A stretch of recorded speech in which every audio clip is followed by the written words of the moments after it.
श्री कृष्ण कहते हैं दयालु बनना पाप नहीं है, लेकिन अंधी दयालुता आत्मविनाश है, क्योंकि ये दुनिया भावनाओं से नहीं फायदों से चलती है, और जो हर बार झुकता है उसी पर सबसे पहले पैर रखा जाता है। तुमने देखा होगा, जब तक तुम देने वाले बने रहते हो, लोग तुम्हारे आसपास रहते हैं, जब तक तुम सुनते रहते हो, लोग बोलते रहते हो, ये दुनिया तुम्हारी अच्छाई को तुम्हारी ताकत नहीं तुम्हारी कमजोरी मानती है। और श्री कृष्ण कहते हैं जो अपनी कमजोरी दिखाता है उसका शोषण निश्चित है। लेकिन मूर्ख मत बनो, क्योंकि जो हर बार माफ करता है, सामने वाला हर बार गलती करता है, और जो हर बार सहन करता है उसके हिस्से में हर बार अपमान आता है या तुम्हारी उपयोगिता देखता है। जब तक तुम काम के हो तब तक तुम्हारी कीमत है। जिस दिन तुमने सवाल पूछ लिए, जिस दिन तुमने अपने लिए खड़े होना सीख लिया, उसी दिन लोग तुम्हें बदलता हुआ कहेंगे, घमंडी कहेंगे, स्वार्थी कहेंगे। लेकिन श्री कृष्ण कहते हैं जो अपने लिए खड़ा नहीं होता दुनिया उसे रौंद देती है, तब वो तुम्हें खोखला कर देती है। तब तुम मुस्कुराते हुए भी भीतर से रो रहे होते हो, तब तुम दूसरों को खुश करते करते खुद से दूर हो जाते हो। कितने लोग हैं जो रात में अकेले बैठकर सोचते हैं मैंने सबके लिए किया, फिर मेरे लिए कोई क्यों नहीं, मैंने कभी बुरा नहीं चाहा, फिर मेरे साथ ही बुरा क्यों हुआ। श्री कृष्ण कहते हैं क्योंकि तुमने देना सीखा, रोकना नहीं सीखा, तुमने सहना सीखा, सीमा बनाना नहीं सीखा। समझो इस बात को, शांति अपने आप लौट आएगी। दयालु होने का मतलब ये नहीं कि हर किसी को अपने दिल तक आने दिया जाए, हर किसी को अपनी तकलीफ बता दी जाए, हर किसी के लिए खुद को तोड़ दिया जाए। नहीं, दयालु वही है जो जरूरत पर हाथ बढ़ाए लेकिन रोज नहीं, जो सहानुभूति रखे लेकिन आत्मबल भी रखे। जब तुम खुद को महत्व देना शुरू करोगे, लोग या तो बदल जाएंगे या खुद दूर हो जाएंगे, और दोनों ही स्थितियां तुम्हारे लिए वरदान होंगी। जो लोग सिर्फ तुम्हारी दया पर टिके हैं वे तुम्हारे मजबूत होते ही गिर जाएंगे, और जो तुम्हारे चरित्र से जुड़े हैं वे तुम्हारे साथ हर हाल में खड़े रहेंगे। इसलिए आज ये तय करो, अब हर बार जवाब नहीं देना है, हर बार समझाना नहीं है, हर बार माफ नहीं करना है, क्योंकि आत्मसम्मान खोकर मिली शांति नहीं होती सके। उसके आगे अगर चुप रहना पड़े तो चुप रहो, अगर दूर जाना पड़े तो दूर जाओ, क्योंकि श्री कृष्ण कहते हैं कभी कभी खुद को बचाना ही सबसे बड़ी भक्ति होती है। तुमने कभी महसूस किया है जब तुम जरूरत से ज्यादा दयालु होते हो तो लोग तुम्हारी आंखों में झांक कर नहीं देखते, वे तुम्हारे हाथ देखते हैं कि इससे क्या लिया जा सकता है।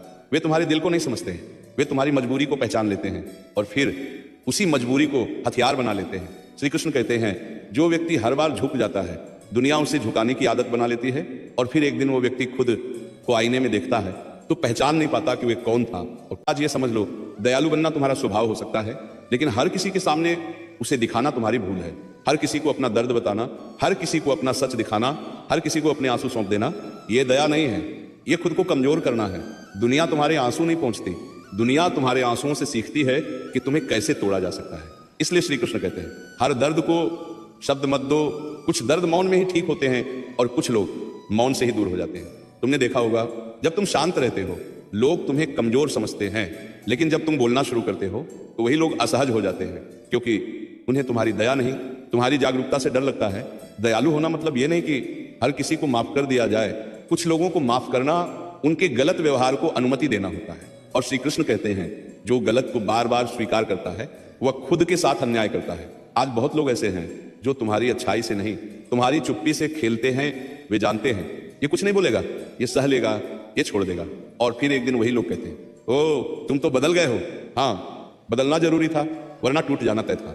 याद रखना, जो तुम्हें बार बार दुख देता है वह तुम्हारी दया का हकदार नहीं, और जो तुम्हारी दया को कमजोरी समझता है वह तुम्हारे जीवन में रहने के लायक नहीं। श्री कृष्ण कहते हैं जीवन बहुत छोटा है, हर किसी को समझाने के लिए, हर किसी को बचाने के लिए, हर किसी को खुश करने के लिए जो तुम्हारी शांति छीन ले उसे छोड़ देना ही सबसे बड़ा ज्ञान है।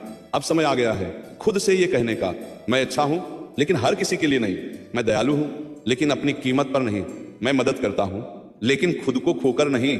और जिस दिन तुमने ये सीख लिया उस दिन दुनिया तुम्हें बदल नहीं पाएगी। उस दिन लोग या तो तुम्हारी इज्जत करेंगे या तुम्हारी जिंदगी से गायब हो जाएंगे। कितना चुप रह सकता है, कितनी बार अपमान के बाद भी मुस्कुरा सकता है, और फिर वे उसी सीमा को रोज थोड़ा थोड़ा आगे खिसकाते रहते हैं। श्री कृष्ण कहते हैं जो अपनी सीमा खुद तय नहीं करता दुनिया उसकी सीमा तय कर देती है, और फिर वह व्यक्ति जीता नहीं बस सहता रहता है। कितने लोग हैं जो भीतर से थक चुके हैं लेकिन बाहर से अच्छे इंसान बने हुए हैं।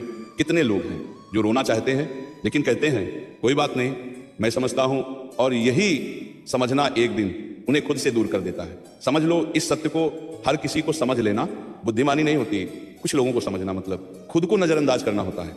और श्री कृष्ण कहते हैं जो खुद को नजरअंदाज करता है उसकी जिंदगी भी उसे नजरअंदाज करने लगती है। दयालु बनो, लेकिन उस दया में मजबूरी की गंध नहीं होनी चाहिए। तुम्हारा हाँ डर से नहीं आना चाहिए, तुम्हारी मदद अकेले रह जाने के भय से नहीं होनी चाहिए। अगर तुम दे रहे हो तो पूरे मन से दो, और अगर नहीं दे पा रहे तो साफ मना करना सीखो, क्योंकि झूठी दया सच्चे घाव छोड़ जाती है। तुमने देखा होगा कुछ लोग सिर्फ तब तक पास रहते हैं जब तक तुम उनके काम आते हो। जिस दिन तुम थक जाते हो, जब सामने वाला खुद खड़े होने की कोशिश कर रहा हो, वरना तुम किसी को मजबूत नहीं बना रहे, तुम उसे आलसी और निर्भर बना रहे हो। इस दुनिया में कुछ लोग ऐसे होते हैं जो तुम्हारी अच्छाई को दूध की तरह पी जाते हैं, और जब पेट भर जाता है तो वही लोग लात मार देते हैं। श्री कृष्ण कहते हैं ऐसे लोगों से नाराज मत हो, बस उन्हें अपनी जिंदगी से बाहर कर दो, शांति अपने आप लौट आएगी। दयालु होने का मतलब ये नहीं कि हर किसी को अपने दिल तक आने दिया जाए, हर किसी को अपनी तकलीफ बता दी जाए, हर किसी के लिए खुद को तोड़ दिया जाए। नहीं, दयालु वही है जो जरूरत पर हाथ बढ़ाए, लेकिन रोज नहीं, जो सहानुभूति रखे लेकिन आत्मबल भी रखे। याद रखना, भेड़िए भेड़ की खाल में आते हैं और सबसे पहले उसी को खाते हैं जो बहुत भोला होता है। इसीलिए श्री कृष्ण कहते हैं सरल बनो, कमजोर नहीं, शांत रहो, डरपोक नहीं, दयालु बनो लेकिन मजबूर नहीं। जब तुम खुद को महत्व देना शुरू करोगे, लोग या तो बदल जाएंगे या खुद दूर हो जाएंगे, और दोनों ही स्थितियां तुम्हारे लिए वरदान होंगी। जो लोग सिर्फ तुम्हारी दया पर टिके हैं वे तुम्हारे मजबूत होते ही गिर जाएंगे, और जो तुम्हारे चरित्र से जुड़े हैं वे तुम्हारे साथ हर हाल में खड़े रहेंगे।